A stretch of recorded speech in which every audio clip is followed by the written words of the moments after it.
Hey, what's going on everybody? Welcome back to Fast Track Learning, where we go over skills we learn on the sim and apply them in real life. Today we're diving into the delicate balance between two critical factors in racing, steering and throttle. Understanding their interaction can make or break your lap, or even your car. So let's get into it.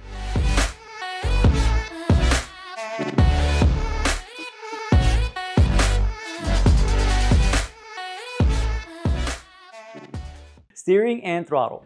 Conventional driving will tell you that the throttle is tied to moving the car and steering is how we get the car to turn. But is that the case in motorsports?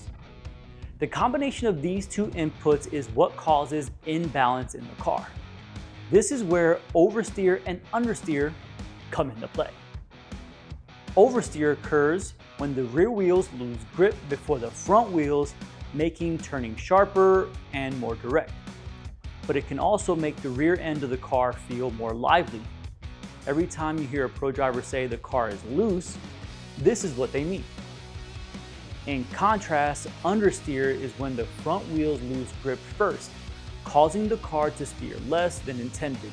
This is where you hear drivers say the car is pushy or plow. But how do these dynamics tie into steering and throttle? Let's hop on the sim and break it down. In iRacing, we have the centripetal circuit, which is just a big circle that lets us see how throttle affects steering. In this scenario, we're going to jump into the GT4 Club Sport, so let's get after it. All right, guys, we are here at the centripetal circuit in iRacing in the GT4 Club Sport. Now, if we do a top-down view of this track, what you'll see is that it's basically open space with a series of rings. Now, iRacing is pretty cool because they give you tools like this so you can learn how much oversteer and understeer a car has. So let's go ahead and pull out of the supposed pits. You see my guy there. And start getting into one of the rings and see what actually happens once we start giving it a little bit of throttle and keeping the steering input the same. So let's roll out of the imaginary pits. We're going to go 1, 2, 3, 4 rings out. 4 rings for no good reason. So we're gonna go ahead and start building up some throttle and find where exactly how much speed and how much throttle we need to give it at this steering input to stay inside of the ring. So as you can see, at 46 miles an hour I'm starting to scoot out of the ring, so we need to back that down a little bit. We're at 43 miles an hour, same steering input, and as you can see we are pretty consistently staying inside of this ring. So what happens now if I start giving it more throttle? If I start increasing the speed, giving it more throttle, you can see I'm immediately kicked out of that ring. I'm going outside. The more throttle I give it, the more it happens. Shift up into third. Now the interesting part is no matter how much steering I give it, it's not going to change the output. And this is where you start getting that understeer and that pushiness or that plow that people like to talk about on the track, right? A couple disadvantages of this is now that you have the wheels of the car physically turned to the left, but now the car is still just going forward, and I'm modulating the throttle here so you guys can see the effects of it. But the more I modulate the throttle, the more throttle I give it, and the more angle I have in the tires, this is actually causing premature wear and overheating the front tires because they're no longer gripping up the way they're supposed to be, right? We're basically pushing them through the corner sideways. Now if I let off the steering input, come back off the throttle, and I'm a little further than I was previously, but depending on how wide the arc is going to depend on how much throttle and steering you can give it and not get a ton of understeer. Now if I lift, you see that the car starts coming in. If I give it more throttle, the car starts staying in the same ring yet again. Now what happens if I give it a little bit of a brake? You see that the car immediately wants to turn in. If I build up that speed again, let's try that one more time.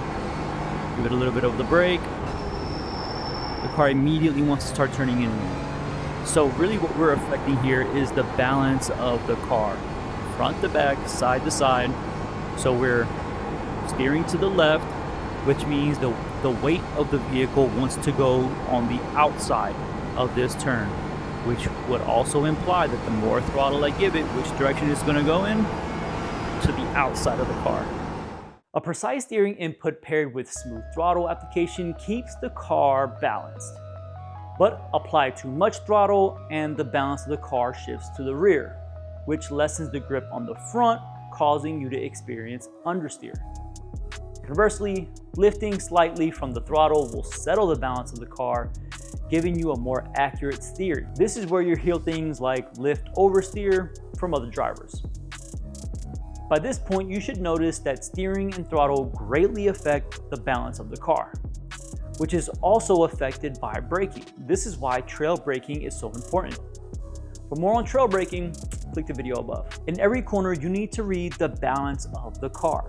Your hands and feet should never stop working together. The key to this is harmony. Turning smoothly, adjusting throttle carefully. Too much aggression throws everything off and can send you for a ride. The ideal driving approach combines the two.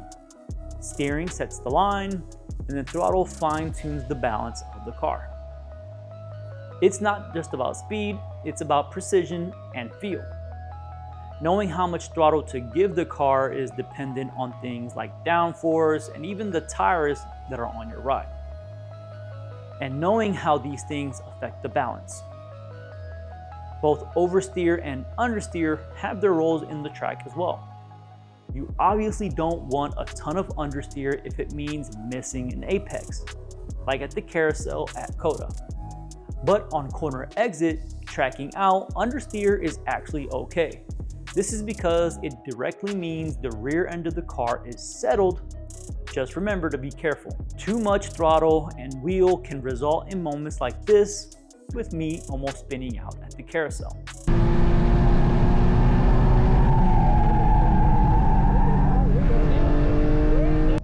Well, that's all for me today, guys. If you enjoyed the video, give the video a like and subscribe to the channel.